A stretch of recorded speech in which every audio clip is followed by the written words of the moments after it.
안녕하세요, 여러분. 오늘은 어떤 이야기를 할 거냐 하면요, 집에 대해서 얘기를 해볼까 해요. 사람이 사는데 가장 중요한 세 가지가 있죠. 의식주, 그 중에서 주가 집을 말하는데, 여러분들도 아시다시피 캐나다가 가장 비싼, 집값이 비싸고 렌트비도 비싼 그 도시 중에 하나죠. 홍콩도 물론 비싸지만. 그래서 여러분들이 딱 처음에 이민을 왔을 때 제일 필요한 게 처음에 집을 구해야겠죠. 그렇죠? 어딘가에 살아야 할 거 아니에요? 그 다음에 뭐 직업도 찾고 그러겠죠.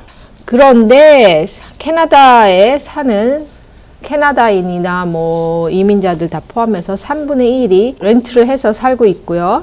그 다음에 만약에 최저임금으로 풀타임으로 일을 했을 때 렌트비를 내기가 어렵습니다. 풀타임은 일주일에 40시간을 말하는 거고요. 최저임금은 그 주에 따라 다릅니다. 그래서 미니멈 그 인컴을 받는 사람들이 원 베드룸이나 투 베드룸의 아파트를 캐나다에서 렌트를 했을 때 그 렌트비를 내기가 어렵죠. 여기에서 만약에 본인이 나는 미니멈 그 인컴을 받고 렌트비 낼 수 있는데 라고 말하는 분들도 있을 수 있어요. 그리고 많은 유학생들을 봤을 때 제가 유학을 했을 때도 그렇고 유학은 아니었죠. 저는 어학연수였는데 그때도 보면은 많은 학생들이 아파트를 렌트를 해요. 그래서 투룸을 렌트를 해서 거기에서 6명이 살죠. 룸 하나에 2명, 다른 방 하나에 2명, 그 다음에 거실, 뭐 커튼 이런 걸로 막아서 2명.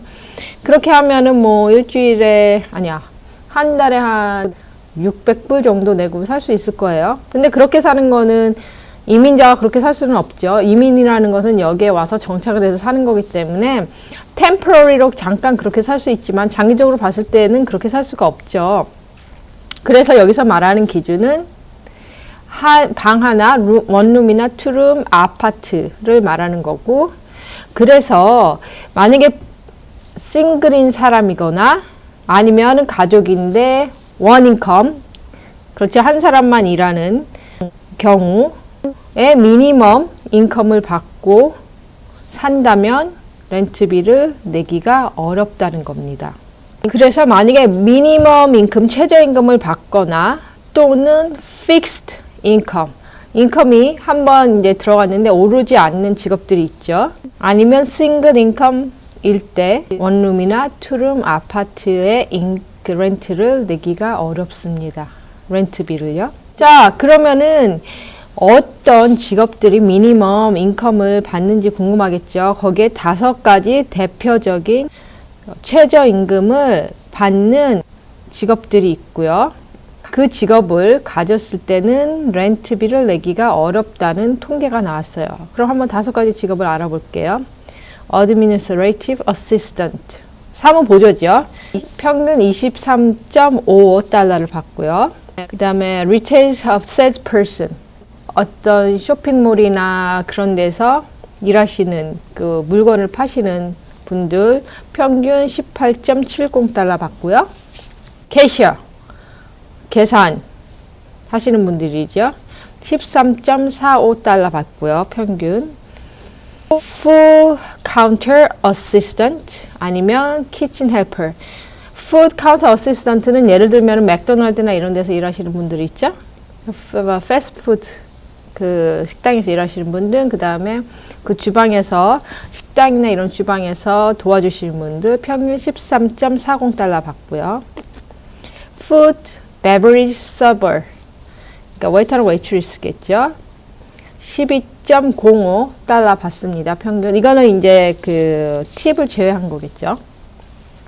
그래서 그 시간당 그렇게 인컴들 그렇게 이제 받는데 그럴 경우에는요. 투 베드룸이나 원 베드룸 아파트에 렌트비를 내기가 어렵습니다. 그러면은 얼마를 받아야, 그쵸? 최하 얼마를 받아야 우리가 렌트비를 낼 수 있을까 하면요. 투룸 같은 경우에는 22.40달러를 받아야 하고요. 원룸 아파트먼트 같은 경우에는 22.20달러를 받아야 최소 렌트비만 낼 수 있다는 거예요. 거기에 플러스 의복 사야 되죠. 의복은 뭐 옷은 안 산다고 치고 한국이나 뭐 이런 데서 두꺼운 거 입는다 치더라도 먹어야겠죠. 또 식대. 그다음에 전기료 내야 되죠. 그쵸? 텍스 내야 되죠. 여러 가지 이것저것 들어갈 게 많죠. 교통비 내야 되죠. 그래서 밴쿠버를 예를 들면요. 최저임금을 받는 그 사람들이 일주일에 얼마를 일해야 그 렌트비를 낼 수 있냐면요. 84시간, 일주일에 84시간을 일하면은 원룸 그 아파트먼트 렌트비를 낼 수가 있고요. 투룸 같은 경우에는 112시간을 일주일에 일을 해야 렌트비를 낼 수가 있어요. 만약에 가족이 이민을 왔는데, 그쵸? 자녀도 있고, 그러면 투룸이 필요하잖아요? 근데 걷다가 싱글이다. 아빠나 엄마나 한 분만 일을 한다. 왜냐면 한 사람은 뭐 자녀를 케어를 해야 되기 때문에. 근데 걷다가 미니멈 인컴을 받는 직업을 갖고 있다. 그러면은 이제 살기가 조금 수월하지는 않을 거예요. 토론토를 보면요. 왜냐면 밴쿠버랑 토론토랑 가장 많이 가는 인기 있는 도시 중에 하나니까요. 자, 토론토를 보면요. 토론토는 원룸 같은 경우에는 79시간을 일을 해야 일주일에 원룸 아파트먼트 렌트비를 낼 수가 있고요.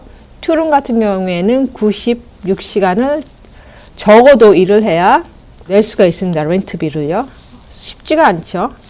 자, 그럼 다른 도시 한번 봅시다. 빅토리아, 캘거리, 오타와 한번 볼게요. 그 세 도시는요. 일주일에 70시간을 일을 해야 2bedroom 아파트먼트 렌트비를 낼 수 있고요. 이거는 단지 렌트비만 계산한 거예요.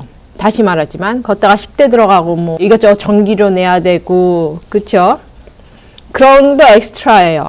자, 오타와 같은 경우에는 최소 26달러를 벌고 40시간을 일주일에 일을 해야 2bedroom 아파트먼트를 낼 수 있습니다. 40시간이 법적으로 그 일하는 시간이거든요. 주 40시간, 40시간 이상 일했을 때는 급여의 1.5배를 더 줘야 돼요. 고용주가. 자, 그러면은 이제 주변을 볼게요. 그 최저임금하고 얼마를 우리가 최소 받아야 원베드룸 아파트먼트를 우리가 렌트비를 페이할 수 있나 한번 알아볼게요. 토론토 같은 경우에는요. 최저임금이 한 14불 정도 되네요. 근데 최소 28불, 27불 정도 벌어야 시간당 렌트비를 낼 수 있습니다. 원룸. 밴쿠버는요, 최저임금이 한 13불 정도 되네요. 하지만 최소 22불 정도 시간당 벌어야 원룸 아파트먼트에 렌트비를 낼 수 있습니다. 오타와는요, 14불 정도 됩니다. 그 최저임금이. 하지만 23불 정도 시간당 받아야 렌트비 낼 수 있고요. 빅토리아는요, 최저임금이 13불 정도 되네요. 그런데 2불 정도 시간당 벌어야 렌트비 낼 수 있습니다. 캘거리는요, 최저임금이 15불이고요. 1불 정도 받아야 렌트비 낼 수 있습니다. 워터루 볼까요? 워터루는요, 4불 정도가 최저임금이고요. 20불 정도 받아야 최소한 렌트비 낼 수 있습니다. 에드먼트 봅시다. 최저임금 15달러고요. 그 다음에 20달러 정도 받아야 렌트비 낼 수 있습니다.